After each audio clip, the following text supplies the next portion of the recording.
Hello everybody, my name is Bricky. Having a wonderful day today, and I said I wanted to make a tier list for the killers in Dead by Daylight, and gosh diddly darn am I making that tier list. Now this is of course a tier list for the post patch after the Spirit was released. So the Spirit was released and then got a quick patch that reverted the Huntress hitbox changes as well as decreased her recharge time from 20 to 15 seconds. It is for right now.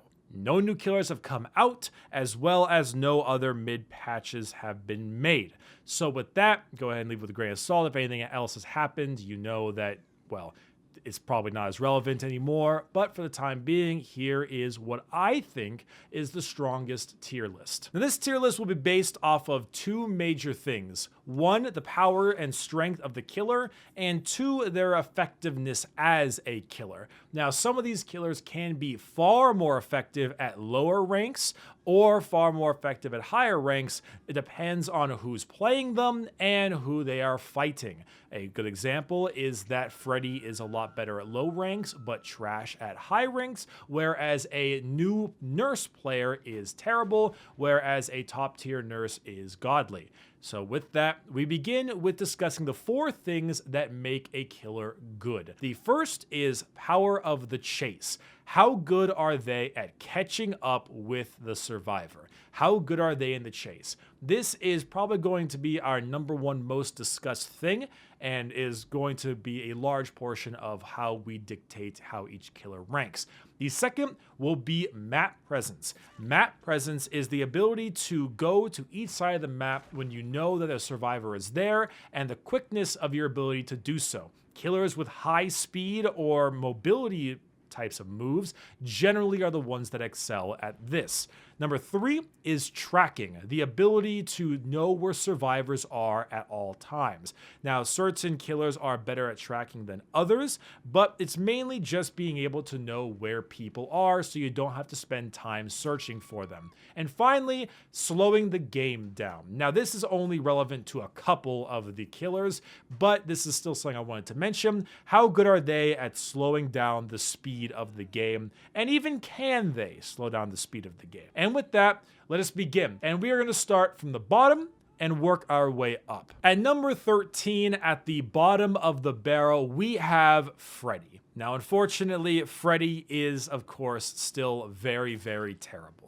While, like with any killer, you can play them well if you are just good at the game, Freddy lacks the most in terms of a killer. While he does contain 15% movement speed, he does have a lot of issues, mainly the fact that survivors can pop out of the dream state very easily via self-care or generator explosions. This combined with his 7 or so second, I don't quite remember the exact number, time to put them into the dream state, allowing them to get to safety before he even gets to them. No way to help him in the chase, meaning his chase potential is very, very bad. And the fact that his power is sometimes more of a detriment, where occasionally you may be able to secure a kill against somebody running out of an exit gate or through a hatch, you are completely unable to because you have to wait for the dream transition state. Overall, Freddy is just naturally a very poor killer. While he can slow the game down slightly thanks to his power, and he is somewhat good at tracking, he does not do very well in either the map presence or the chase potential parts of the game. Therefore, Freddy is unlucky number 13. Next up, we have the Cannibal. Now, this one probably will surprise you pretty hard, but originally, this spot was going to go to the Wraith. And the Wraith was just recently updated and given a nice little mini rework, so I actually put him slightly higher than he used to be. But for now, the Cannibal is number 2. Now, the Cannibal does have some good things going for them, mainly the ability to insta-down. But the problem is that with the exception of that insta-down, he has absolutely nothing going for him. He moves at 115% movement speed, sure, but he has no way to slow the game down in any sense. He has no tracking of any kind. He has very little to no map pressure either due to his standard movement speed. He does have 115%, that is nice, but it is not quite enough to call it map pressure. And good in the chase is only subjective. You can instant down people with more ease than the Hillbilly because it's harder to dodge. Unfortunately, it really only shines against groups of survivors, and if they're grouped up against the Cannibal, that's the survivor's fault. It doesn't mean the Cannibal's good. It's just because the survivors are idiots. Or it only works when they're in the open, because that's the problem. His power is not good in loops, is not good near windows, is not good in any of that sense. It'll only work if you can get the drop on somebody, or they simply have nowhere to go in terms of pallets and windows. And let's be honest, that is very rare in this game. The only time you're probably going to get any good chainsaws off is if they group up for some reason, they're unhooking for some reason, you can body block them, or perhaps they are, they're trying to be stealthful and you eventually pop up next to them and you find them, and then you can maybe get it before they get to a spot. But that's pretty much it. The Cannibal, while having good perks, is pretty low on the list. Next up at number 11, we have the Wraith. Oh, the Bing Bong Boy. You went yourself from number 12, number 11. Yes, the Wraith did get an update, and some of his add-ons are pretty dang nice. However, it really did not change much about him. Giving him built-in windstorm and such were a very good change. However, because of the built-in changes, it basically just turned him into a high add-on Wraith, I suppose is the best way to say it. Wraith now is what Wraith back in the day was, with some good add-ons. Now, he does have some really solid changes to his kit that can be pretty good, and certain add-on combinations can make him pretty strong at times, but overall, everything that was rough about the Wraith still remains. Now, what he did get is slightly better chase potential, even though he still eats pallets like crazy. And if you run the new Windstorm, he does have much higher map presence. However, he still has no tracking and no form of way to slow the game down. So even though you can move around a lot faster, you're still going to get into loops. You're still going to be teabagged behind windows. The Wraith will, at the end of the day, still have the same problems he did. And that's why the Wraith is number 11. Next up at number 10, we have the Trapper. Now, the Trapper is a very feast or famine killer. At times, the Trapper can seem godly, but it's only if the Trapper knows how to place his traps and the survivors aren't very diligent in their vision. Now, that's the funny part of the Trapper. If you're able to place traps correctly and get them all to step in them, you can do insane damage, and it is very impressive when you do. The downside is that with the Trapper, you just don't got much if they see it. Once they just look at the ground, they see your traps, they walk around them or disable them, and then by then you're a mouse one killer that can really do nothing. It's not too hard to look down. The only time that a Trapper can do things perfectly is when he baits you into doing a loop with a trap in it.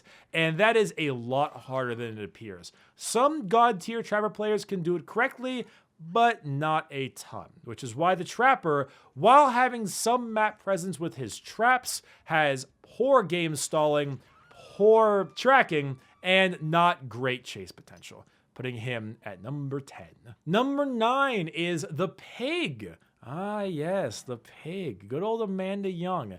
Now we're getting into more of the mid-tier killer area for me. The Pig has some really good things going for her and a lot of bad things. The big good one is her helmets. Her reverse bear traps allow her to insanely stall the game better than any other killer. She slows the game down better than everyone else. However, this only works so much, as she can sometimes get the jump on survivors thanks to her crouch ability, but unfortunately, also with add-ons, really is still a standard mouse one killer. You put a bear trap on somebody, hook them, you go to someone else, you chase them, you go through loops, you go through pallets, you bear trap head them, the other person might get off, take the bear trap off. At the end of the day, all you do is slow the game down. Besides that, you're a standard killer that just kind of makes their way through with some nice jump scare potential at times. You can make some plays with her crouch, but in reality, what you want is this solid power and game slowing that the bear traps give you, which is why she's number 9. Next up, we have the Spirit. Oh, this is an interesting one, isn't it? Now, the Spirit is a weird cookie. Because the Spirit's power can be a detriment to herself more than it can be an assistance, depending on who you're fighting against, it takes insane skill. And I don't mean just like, oh, she's hard to play. No, it takes a lot. Like, it's too hard. It's too hard to be a god spirit. You can maybe be a good spirit, but it's too hard to be a god spirit. And so when it comes down to how the Spirit works, her ability to slow the game down is practically non-existent, and she can't really track survivors either. But she does make up for this with some very good map presence and some good chase potential. The downside is to use this map presence and chase potential, you have to be very skilled with her. And at the moment, she's too hard. If you want to make a killer that is really difficult to play, but very rewarding, that's fine. But she's too hard because her power is too weak. You can still make her pretty hard and make her effective, but the problem is you don't get very much for playing her the best you can. That's the weird thing about her. If they buff her power, she will still be very, very hard to play. She'll probably be just about as hard from a mind game perspective. It's the difference between mechanical and mind game. Right now, the mind games are still challenging, and if they buff her power, the mind games will remain challenging and still very rewarding.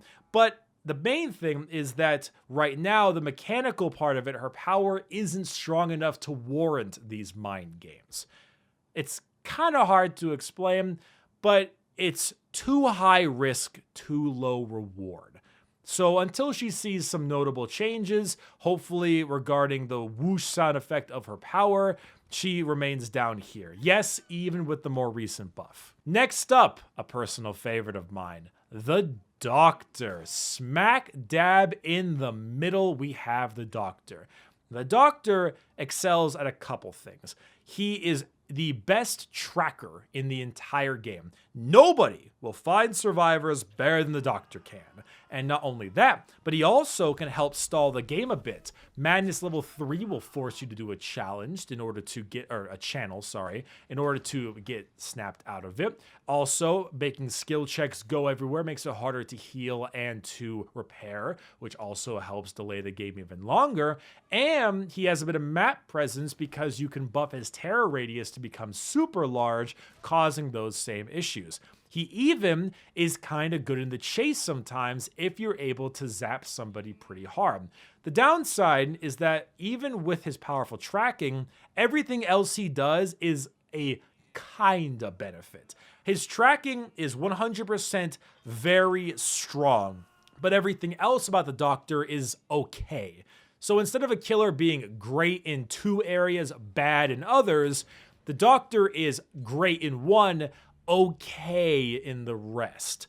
So while he has his obvious strengths, at the end of the day, if you can't shock correctly, or more importantly, if there's a loop that you just gotta deal with, you're gonna have to end up being looped and having to deal with the standard problems most killers have. Messing with a survivor only works if the survivor isn't used to it. At high ranks, they just won't care about the weird skill checks, they won't care about the snapping out of it, and it won't make a difference for you or for the enemy. Next up, Daddy Myers. Ah, yes, Myers. What a guy he is. What Myers excels in is chase and somewhat map presence.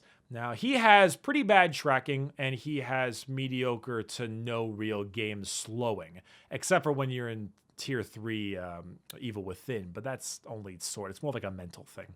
The main thing the Myers is great at is chase potential and map presence. Now, you might think map presence, but wait, he's a pretty slow killer. Correct, but his terror radius makes him far more frightening. Not only can you make jump scare Myers pull you off generators like it's nobody's business, which is always terrifying, but the main thing he's great at is appearing at you just completely out of nowhere. If you run a Myers that has Monitor and Abuse, and especially the add-on that lowers your terror radius in Evil Within 2, you will just appear, making it far more difficult for survivors to find refuse or any kind of pallet or window before you get to them. Not only that, but you just save up Evil Within 2, and then you pop Evil Within 3, and then boom, gone.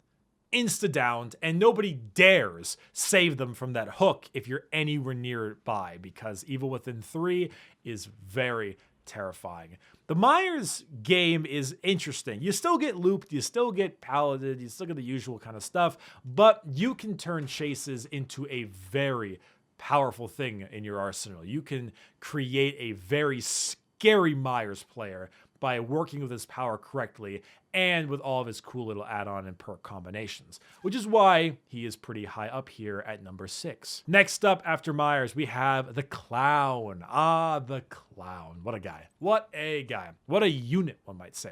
Stalling the game, he doesn't really have any. Any kind of map pressure? No, he actually has low to zero map pressure. What he has is very good in the chase potential and some tracking. Occasionally, you'll be able to herd survivors away, or at least throw a bottle in an area where you think a survivor is in an attempt to find out if they're there or not. It helps a little bit. It's like mediocre tracking, but mainly his chase potential is very good.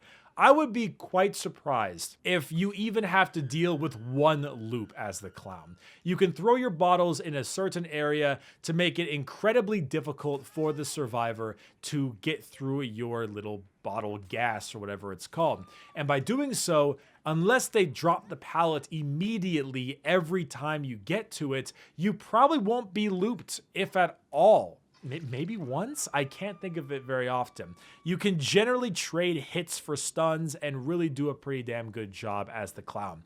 The downside is you'll see people very often get generators done while you're doing your chasing. With your lack of map pressure, you really can't deal with a bunch of survivors at once, and because of that, the games may end rather soon, especially if you don't have something like Ruin. But when you get into that chase, oh yeah, you can do well. Next up is the Huntress at number 4. Where does the Huntress get her power from? Chase potential, and almost exclusively chase, because she is a goddess in the chase. Tracking, slowing down the game, maybe a little bit, because you can line of sight with a generator and it might force them off the generator. Not really though. Map pressure, a little bit, for the same reason. You can throw hatchets from a faraway distance, maybe stopping them from finishing a generator faster than you can arrive, which occasionally happens. You know somebody's there, and you're walking towards them, but they end up finishing the generator by the time you get there. Kind of helps with that a little bit, but mainly the chase. The Huntress quasi breaks the game. Windows and pallets are no longer safe havens. If you do it wrong, that ends up becoming a death sentence for you. You jump a pallet at the wrong time, you jump a window at the wrong time, you're gonna sink a hatchet into your face, and it will hurt.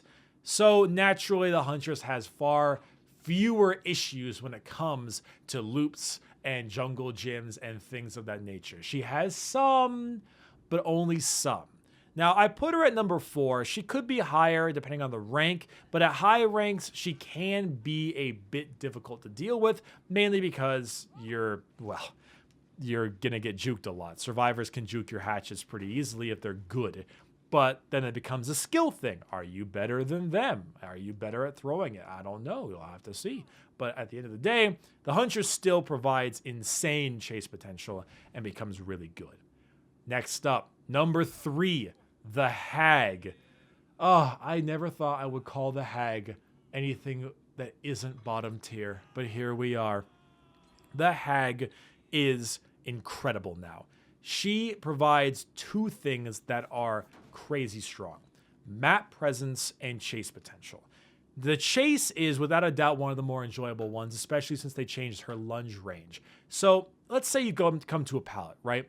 And then they run on the other side of the pallet and they start trying to loop you. You know what you do? You place a hex in that loop because it's really fast now. And then you chase them. One of two things happens. They either keep running the loop, they spawn your little hex, you teleport to it, and you get a hit. Easy. Or they run away to a different loop. And by doing so, you've helped get them off of your loop, and you've already set a trap in case it happens again. Also, because of the increased distance of trap teleporting, the increased speed of trap setting, and the lower terror radius, the Hag ends up becoming a massive map pressure character. Combine this with Make Your Choice, combine this with some add-ons that increase the speed of setting your traps, and at the end of the day, you will be bouncing around the map like a ping pong machine, downing everybody. The Hag really can make the game a massive struggle for those that are careless or don't have flashlights, especially if you can get a 3-generator section going on. She's a lot better than she used to be. The rework has definitely helped her out a lot, and while if somebody has like a 4-man flashlight squad, it can be pretty damn hard for you to deal with. At the end of the day, the Hag just has so much more than she used to, and it makes her very, very good. Next up, number 2, the Hillbilly. What's the Hillbilly have? 115% movement speed. Great. A nice lunge range. Great. An insta-down. Great. Massive map pressure. Great. The Hillbilly is the best at map pressure and the chase. But it depends on the chase sometimes. You gotta still deal with loops. You gotta still deal with things like windows and stuff. You still gotta deal with that stuff. But when you have a nice distance that you want to close before they get to a certain thing, you can do it. And even if you're just doing it to close a distance, it doesn't have to always be some kind of, chainsaw down. You could just do it to get to them to get a regular hit off. Closing the gap is super big on the Hillbilly, and God, are you fast at it. You are so fast. You can go from one end of the map to another in only a couple seconds, making it so much easier to deal with survivors on different generators, increasing your map pressure to the highest. When I say map pressure, you say Billy. Billy, and of course this helps him with tracking because with this insane map pressure, he can get to people a lot faster before they have a chance to hide, which of course also helps you slow the game down a little bit, but those are more sub-based things. Mainly, he has an insta-down, he has a high movement speed, and he has massive map pressure, making a Hillbilly insanely good at those that are skilled with the Hillbilly. And finally, number 1, are you surprised? You shouldn't be. It's the nurse. It's always the nurse. The nurse is the best, as she has always been, And, well, welcome to Dead by Daylight. You see, the nurse is the first 2 things the Hillbilly has, but on steroids. The nurse is all about chase and all about map pressure. She can fly across the map fast and with ease, and also up and down buildings, and she can also chase people insanely quickly. Funny enough, the nurse's biggest detriment is stealth, because she has no tracking. She actually has less tracking because of how slow she is. So because of that, it's actually really behoove you to practice stealth against the nurse, Iron Will and Urban Evasion. Fortunately, well, no one does that, so it makes it easy for her. The nurse is everything that makes the Hillbilly good. Great chase, insane map pressure. The difference is that she also breaks the game. The game is pretty simple in terms of flow. Killer finds survivor. Survivor has to get a certain distance to get to safe havens. Safe havens are pallets and windows. Simple things. The nurse breaks this. She teleports through walls. She teleports over pallets. She teleports up and down areas. She breaks the game. The nurse naturally, through her existence, breaks the game, which makes her chase potential significantly better than anyone on this list and allows her to traverse the map incredibly fast. At the end of the day, the nurse is powerful because she does break the formula of Dead by Daylight. Do I think the nurse is OP? I don't know. Yes and no. I find her insanely OP with those who are great with her, but at the same time, even the best nurses can be destroyed if the survivor team is 4-man comms and can get gens done. At the end of the day, right now, gens are still done insanely fast, and if it takes that long for the nurse to just do the simple things like down, pick up, and carry to the hook, people can still get gens done. And you can beat a godly nurse, it's just really hard. I think she is OP, but not because of a balance thing, but because of a mechanic thing. It's not that her power is too strong in this area or too weak in this area. It's simply that her power breaks the mechanic of the game, which is why she's so dang difficult to deal with, and which is why she's number 1 on the list. So with that, there's your killer tier list. If you have any differences, please let me know. Some are way closer to others. For instance, Myers, the doctor, and the clown are all probably pretty close together. The spirit and the pig are kind of close together. The Huntress and the hag, I actually flip-flopped a lot on which I think was better, but I got the hag at the end of the day. Long story short, this really is, of course, a subjective list. No tier list is set in stone. It's always subjective. And let me hear your thoughts. What do you think is the best killer? What do you think is the worst killer? Do you have any differences in the characters that I chose? If you do, let me know. And if not, well, then I will sit back here smug and realize I did everything right. Ha ha. All right. Now, but seriously, have a good one, everyone. Pleasure. Bye-bye.